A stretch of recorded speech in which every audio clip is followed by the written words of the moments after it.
Hi, and welcome to one more video about episode 1, Jessica Jones. Alright, so there was a decent bit in this episode, and it had set up quite a few plot lines to make things a little interesting for this season. So let's just start out. Number 1 is the main plot line, which, as I figured, is about the company that gave Jess her superpowers, IGH, and it's going to be about more stuff about them, because apparently they made another superhero, or, well, they made another guy with powers.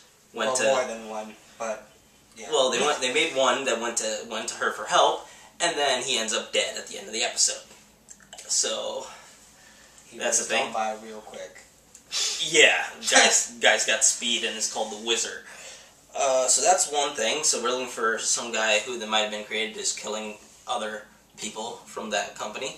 Then we have Jessica's other storyline, which is about a rival PI who was paid by Hogarth to try and absorb her into his company, and now after Jess goes and beats him up a little because she gets pissed off, he wants to sue her, and Hogarth, the lawyer that was helping her, takes him on as a client for some reason. And another storyline with her is she has a medical problem, something we don't know, most likely fatal, which was just happening after her former love interest from season 1, the assistant, is suing her as well, and she's losing power and losing control of her firm. Then we go to Trish, whose Trish Talk is losing ratings, and her manager wants her to move back into, regular piece of celebrity hairstylist pieces and whatever, and also thought about, hey, why don't we bring on this other guy who's a news anchor from another show, and they're dating. So that's one thing, and also the cop is back. I can't remember his name. The cop is back and is stalking Trish, seems to be. But he needs an inhaler now.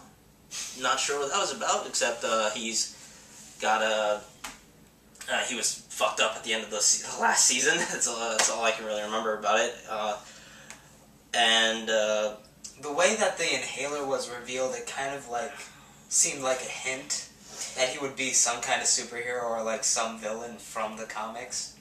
Like the fact that just because he has the inhaler, we should know who he is. Well, it was the way it was shot that really got to me with that. Yeah. Okay, so all those are there, and the final thing is just Malcolm, the other guy that was on the floor with her, is actually basically trying to be her assistant and learn from her to be a PI. I was worried about that, and I was happy about that because I like him. Oh, and Malcolm's amazing. Yeah, it was nice to see more of him. Hogarth is a pretty interesting character, and I really hope she doesn't die because of this, because I did like her a lot, and she was one of the few good things about Iron Fist, so I want to see more of her. Can't say anything about that. I mean, don't watch it. It's not good. It's a waste of 13 hours of your time. Just find a recap. Did you do that already? I did not. Okay, you should do that, though, just because the plot was super important for Defenders, so you probably should have learned it. They probably won't be that much important for the second season of Defenders when that comes out, but yeah.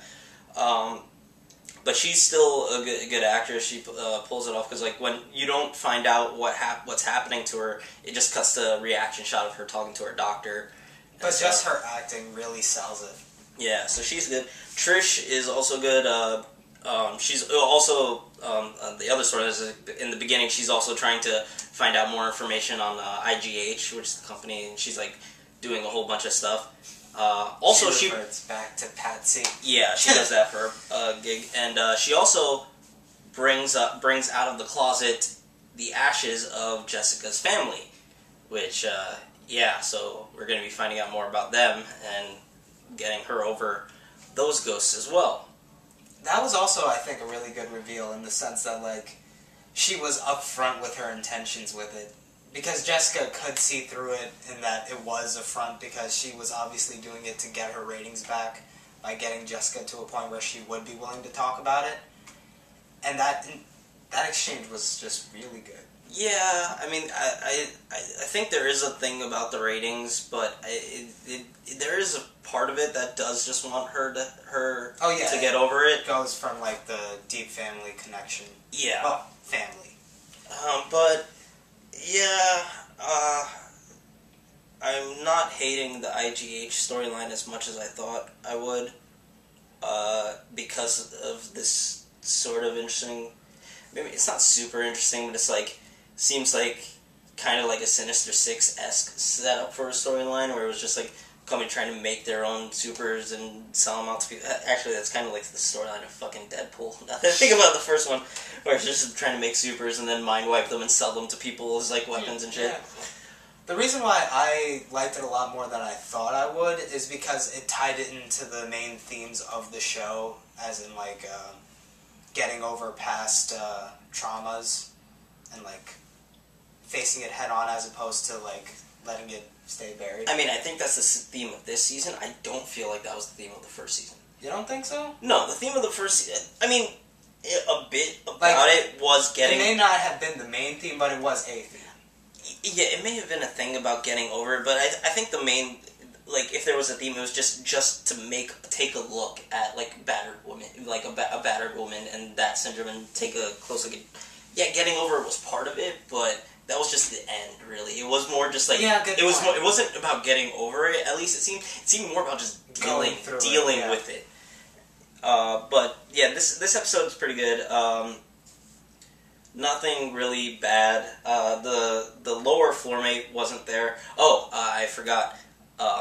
There's instead of the girl from the lower floor, actually she might have moved out. Now that I think about it, yeah, because the new guy moved in. Yeah, and no, she did because she moved. He's moved into her apartment because Jessica's 6F and the guy is in 5F, so that implies it's right below, and that girl was in 5F.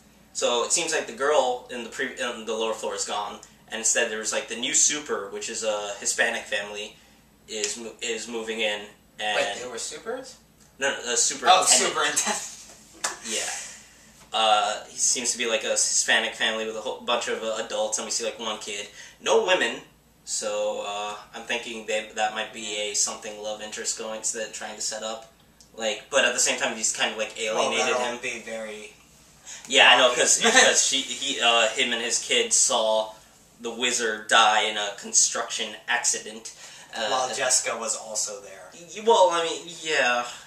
But she was trying to get him out. At least that's what it would look, because obviously it was. Yeah, but from his perspective, the way these things go, you could see how it's possible he thinks that she caused it. Yeah, no, that's definitely a thing. But I definitely feel like he's obviously going to be a somewhat big, important role. Yeah. Especially because now there's no love interest, because Luke Cage is not there, which I'm still not happy about, because I know Luke Cage, I mean, I don't read the comics, but I know Luke Cage and Jessica are married. I think they still are married in the comics. I know they were when she was introduced, or like they got together, and I know that happened for a bit in season 1, but like they immediately like trashed the relationship, and like she barely rated a mention in Luke Cage, except like as his ex, and he's with Rosario Dawson's character. And they're a fine couple. I just like, I don't know, I kind of just wanted more of Jessica and Luke because they had really good chemistry in the first season. And I mean, Luke Cage is just awesome. like the actor, I don't know his name. I can't remember his name. Mike Coulter. Yeah, sure, Mike Coulter.